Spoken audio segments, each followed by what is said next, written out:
Oh, landmines and jellyfish. Welcome back to Knives, I guess. And don't you just hate it when you've got all your spaghetti in your pocket and it gets tangled up with your car keys? Just the worst. But scrolling YouTube for something to watch as you do, and Randy's WSG strikes again. Randy! So he's got an open tag. He tagged Georgia Adventurer. I'm going to tag Randy too. But it's EDC pins. And I don't EDC pins too much just because I tend to forget that I have them and they go in the washer. That's why I don't have any Precise V5s, which are the best production pin you can buy off the shelf. I will fight you on it. But the one I wind up with the most is these guys here that I yoink from work. They're Staples pins, and they write good and they're convenient. They're easy to grab. But when I am EDCing pins, I'm EDCing pins that I made myself. I used to turn pins like obsessively. It was kind of a hyperfixation for a while, and I think I've turned the better part of 300 of them now. But we're going to take a look at some of those, because these have all seen quite a bit of carry time off and on. And I've got like a notebook with what's left of these guys. One of my other favorites to carry, and Randy was complaining about not being able to find these, is the 4-color pin, which just makes my inner 11-year-old really, really happy. But this right here, I believe, is a Vertex pin kit. And I did the blank on this one. This is where you take your blank and cut a wave into it and then glue in layers of laminate. So you get this flare out on the wood that you laminated in there. And she clicks, she writes well, she carries good. It's a good pin. And next up is one that my dad made a while ago.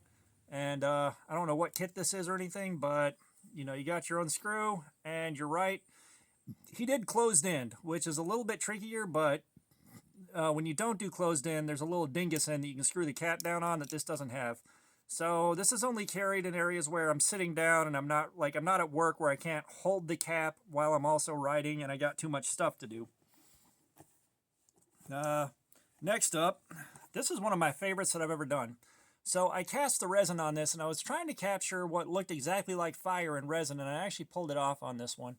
I don't know how well it's going to show up on camera, but it looks like you have a fire just held still. I absolutely love what I've done with this thing. It's absolutely fantastic, and I wish I could have gotten more of these blanks made, but I just got the one, and it worked out better than I thought off of an experiment. Next up, this guy right here. It's a really simple slimline, but it was a nice piece of wood, just a little tiny scrap of some random burl. And I went ahead and turned this down and gave it a little bit of shape to it. And this thing carries well. It writes well. Like, this is a joy to have on you. This is also one that I desperately don't want to lose. Like, all the ones I have left are ones that I wanted to keep for myself. The rest of them have been sold for a few bucks or given away or something like that. Here's another one where I experimented with basically capturing colored resin and clear resin. And I got a nice sky effect out of it. And I'm really fond of this one too. I'm fond of all of them, so I'm going to say that about 1,000,000 times. Next up, here's a couple that my dad was experimenting with doing Celtic knots, and he had this wood. It was called color ply, and basically we did Celtic knots with that. I had the idea for it, and I was like, let's cut it thick, and match this to the curve of the table saw instead of the band saw. And this one's on Purple Heart. And this is multicolored color ply in Purple Heart, which I absolutely love. And then we got one, I believe this is some punky maple. I could be wrong, but we got the black and white color ply in here. So these Celtic knots came out fantastic. This was a great idea, and we only did these two because I think we ran out of material for them. Here's one. I did a one-piece kit, which is also kind of tricky. But a guy on Facebook said he couldn't figure out how to get this to sand down without the blue getting embedded in the natural color wood here. And so I explained it to him. I'm like, soak it down with super glue and you won't get the blue dust depositing in the white. And he said, all right, why don't you show me? And so I turned a couple of these down and I sure showed him. But this is one that I really like carrying. It was fun to make. And, you know, it's like just about all these. They're really, really good carry pins, and they're also, all of these are refillable. That's the other nice thing about it. Like, you pull this out and you got a standard cross-style refill here. So as long as you don't wash these things and have the ink cartridge blow up in there and then it glues everything shut, you can definitely refill these and use them indefinitely. So here's one that I made with black palm, and hopefully it's showing up on camera. I kind of can't see from where I'm sitting, but this one's seen some wear and tear and quite a bit of carry and use. This was one of the ones I like. This pin kit is nice and heavy. It feels good. Like, I like a heavy pin. And when I worked for a lawn service company spraying weeds, my grip strength got so out of control that most of the pins I wrote with would just kind of fold in half on me. So I started doing stuff like this so that the pins just would not break. I mean, I kid you not. I would have like a big pin or something like this, and either my grip would be so hard on it, it would snap, or like the big pins, they just kind of fold in half on me. And that got real old real fast. I am not going to lie. So here's another one of them where I was experimenting with the resin casting and doing vertical pours, and I got this out of it, and I made a bunch of these blanks. A lot of the pins were sold or given away as gifts or something like that, but I'm really proud of this one. Like, this turned out fantastic. I love the colors on it. I love the way it striated out. Like, this is phenomenal. The next one used to be my pants. I made denim micarta the hardest and stupidest way possible. I cut little squares of an old pair of blue jeans out and just glued them together in a stack with super glue instead of doing what you do and casting them in resin and pressing them together. And I spent all morning on that. My hands are covered in super glue. The living room reeks of super glue, and this was one of the hardest things to turn I think I've ever turned. It's just straight up. The denim is a bonding agent for super glue. That's all this is. And, this is one of those. I'm happy with it. It was a goofy project, and this is when I was doing this more flared out bulbous shape on the end because it makes it real easy to grip and write. Like, it's a very, very comfortable shape for a pin. It's a much more exaggerated version of that right there. What do we got next? We got, I think it's a Vertex kit that my dad turned a while ago with a carbon fiber blank. And this one is just nice to carry. It's a little bit of bling. It looks a little bit more upscale. And the cap is magnetic, so it's a little bit easier to deal with. And it has the dingus end, so you can put the cap on there and write. And it's a gel refill, so it writes really, really nice. Here was playing around with the laminates in the cut blank. And this came out pretty okay. It's not exactly what I was going for, but the flare outs and all that are cool. Like, I'm not mad at the result, but it definitely was experimentation.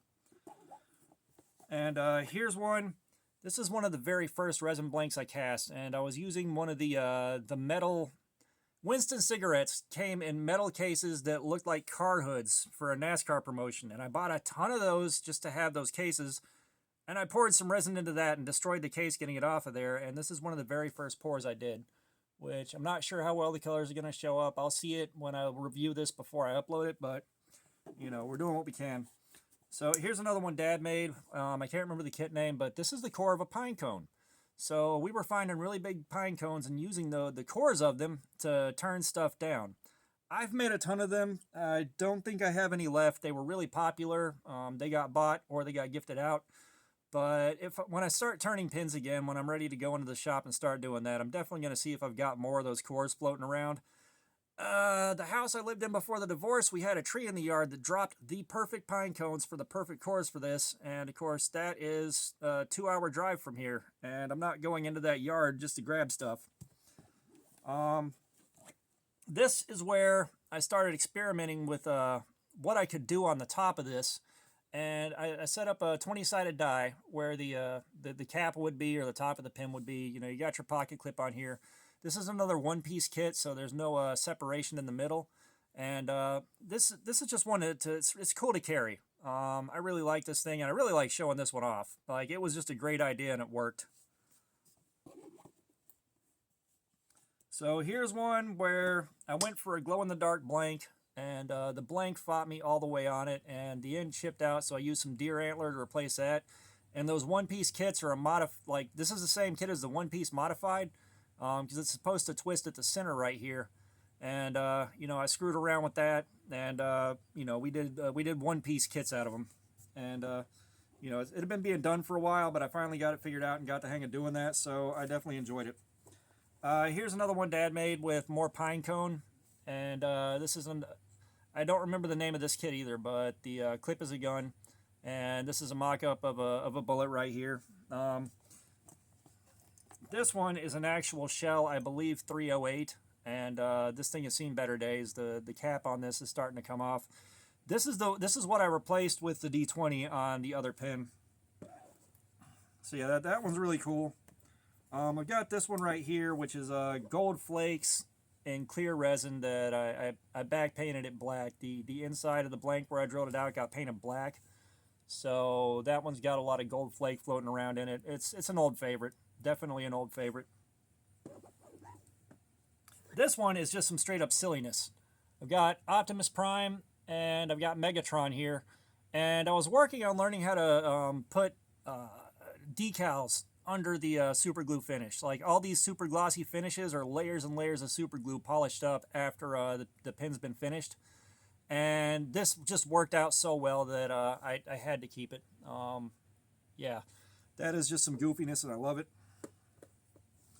And we have another experiment with a colored resin poured into clear. And I painted the inside of that red. And the colors on it are phenomenal. I love the chatoyance in the resin. And I really, really enjoy it.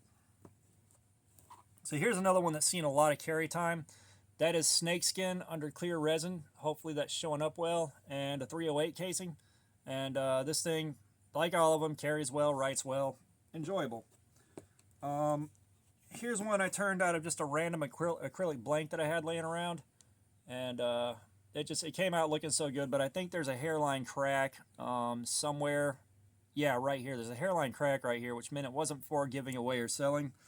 It just wound up becoming part of the collection. So that's one selection of pins that I have right there. And we'll get into the original batch that I kept for myself, like not for sale, not for trade. These are all mine. This is another one right here where I floated clear resin, or colored resin in clear resin, and back painted that yellow, or I did this in yellow resin. I don't remember. It's been years. And here's one. This is a glow-in-the-dark polymer clay. Neutral and orange glow-in-the-dark polymer clay. And I was screwing around with that and experimenting and got a few good ones out of it. So this is one of the ones that I kept for myself. I think also I got my dimensions wrong, so I had to like take apart the ink cartridge and shave it down so it would fit, which is also part of why I never went to anybody else. Now here's one that I am super sentimental about, and this is leather from a belt stacked and glued and turned. And the belt belonged to my uncle before he passed away. I grabbed it and I was gonna wear it, you know, and just keep taking it to work. And because he worked as a machinist and there was machine oil everywhere, the layers of leather just separated.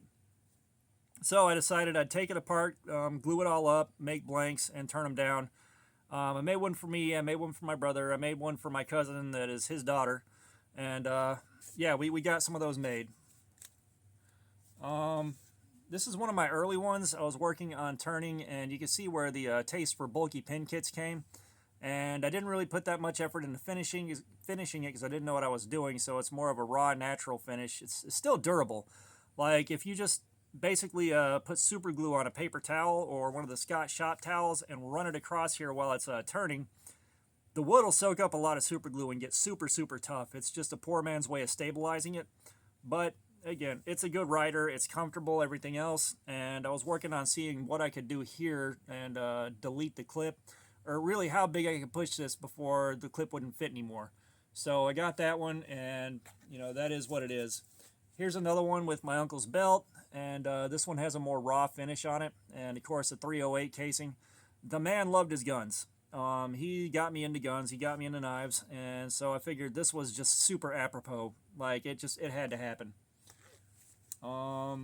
What's next? So here's one that my oldest kid picked out the components. We had frog stickers, so I was working on the decals, and they picked out this right here for the center band. They picked the wood out, and I got it turned down and put together, and it wound up turning out really, really, really nice. This is probably one of my first one-piece slimlines. This might be one of the later ones, I don't know, but I believe I made this out of some wood from the University of West Georgia when I worked there. I think it was a holly bush, or no, it was crepe myrtle. We cut up a bunch of crepe myrtle, and I was like, you know what, I'm taking some of that home. I'll see what she do. This is also one of my very first resin castings right here. This thing it turned out awesome. The colors are great. I wish I had a copper kit on it, but I didn't have any at the time, so I got a gold kit. I love it. I've got one somewhere that I spec'd out for my hand, but I think it's with one of my books that I got to do work in or something like that. I don't remember. I'll find it again eventually. And this one is a scrubbing sponge, one of the 3M or Scotch-Brite scrubbers that got impregnated with resin. One of the guys in a pin turning club made this and just gave it away to see what would happen. He was curious to see what could be turned down out of it, so I took it home and I ran this. And it's interesting, definitely. The blank's not perfect. It's got some voids in it, stuff like that, but it's still a cool thing. So that's the pins that I can find right now. That, like, when I EDC pins, that's the stuff that I carry. It's just a million times cooler than anything else that someone else is going to be carrying, because nobody else is going to have that one. You win the coolest thing in your pocket award there. So yeah, that's the EDC pins. I just wanted to respond to that and show off some of the stuff I made. And yeah, all that being said, subscribers, thank you so much. You guys are still coming in. We are getting closer and closer to 1,000. I think we're like 72 away right now, so we are getting there. Comments, I love some feedback. Let me know what you thought about those guys. And all that being said, y'all have a nice day.